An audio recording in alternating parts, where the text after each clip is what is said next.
Thanks for being available for this interview. Could you tell us your name? My name is Amadeo. For how long you have been a Jehovah's Witness?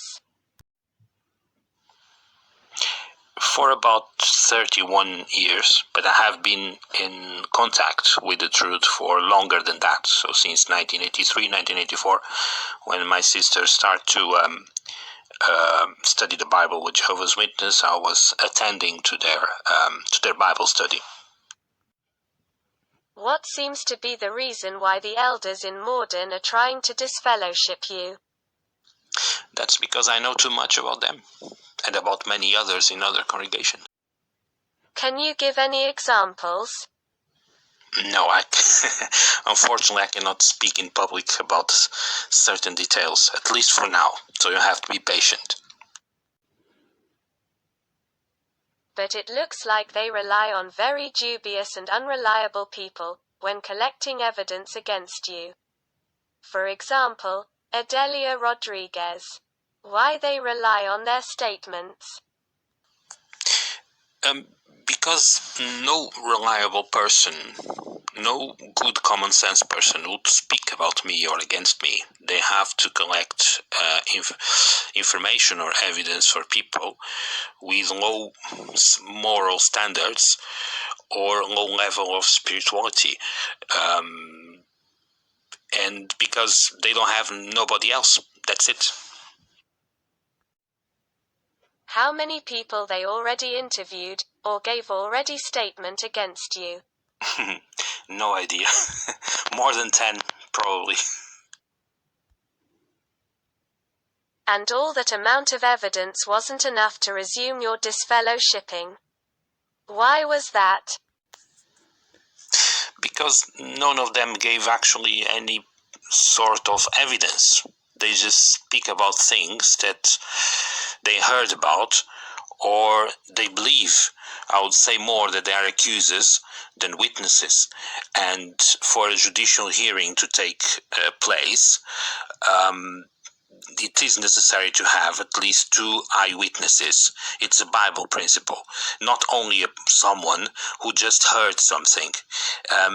That is one of the reasons. The second reason why was not the disfellowshipment was not done yet is because in the branch the service department did not authorize yet.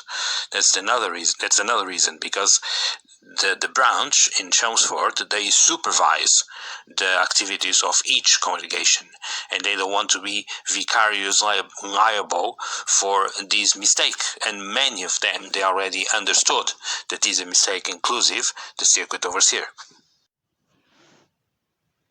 Do you think that if Jehovah's Witnesses were the true religion, they would do this to you? Jehovah's Witnesses are the true religion. I have no doubt of that. You have no doubt of that? I think there's no point to discuss that. Let's talk about their latest witness, João Pereira, a former football player. What sort of relationship did you have with him? I first moved to the house where he was living in March 2007. Yeah. So then I became part of the team in which he was part as well.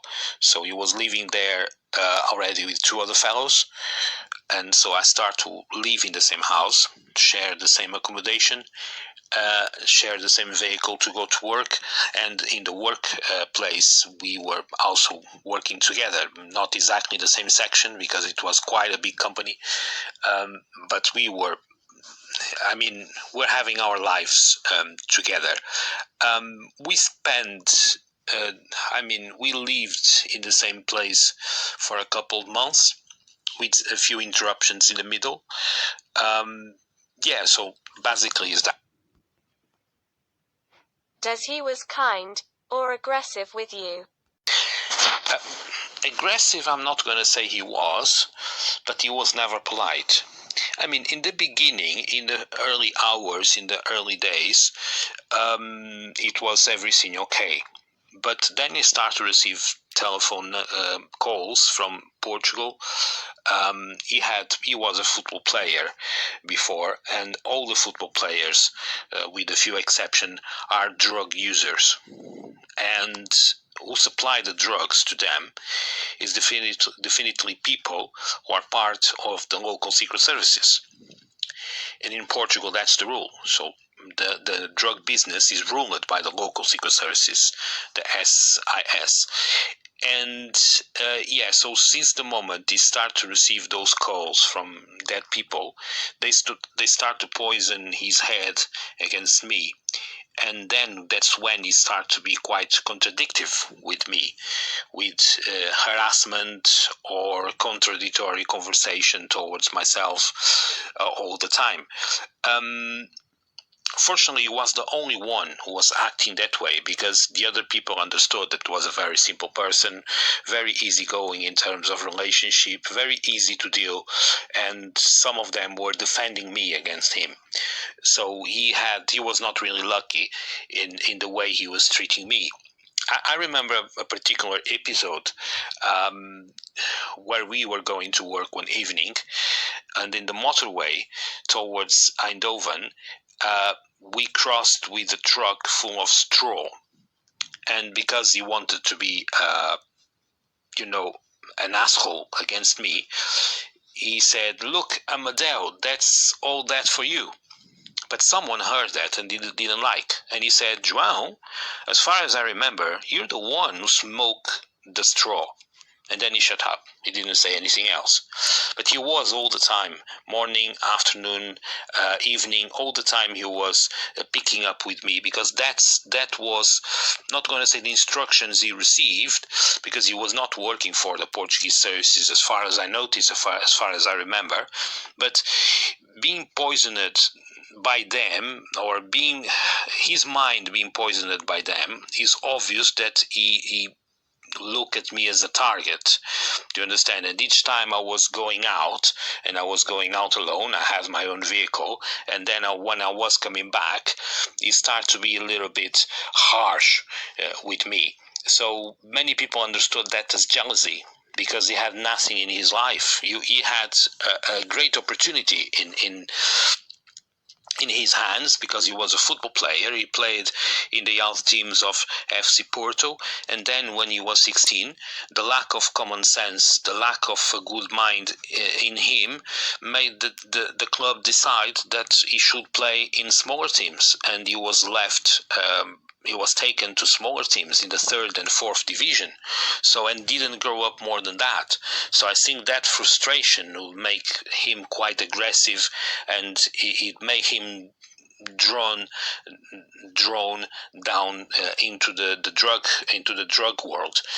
That's how he is. Why do you think was that way? That's what I said. Since the moment was people pushing him to treat me that way, he was doing it. The real reasons, I don't know. I know there was a false report from the Portuguese secret services that I was in the CIA in a time that I didn't see the difference between the CIA and the FBI. I thought it was all the same. So that means that I didn't know exactly what was the CIA, so I couldn't be part of it. But the Portuguese secret services made up that information, and his friends, his former drug mates in the drug business, they were in the Portuguese secret services, and that is the reason why he was so unkind, so unpolite with me, and so contradictory, all the time in contradiction with me. So it might be that's the reason.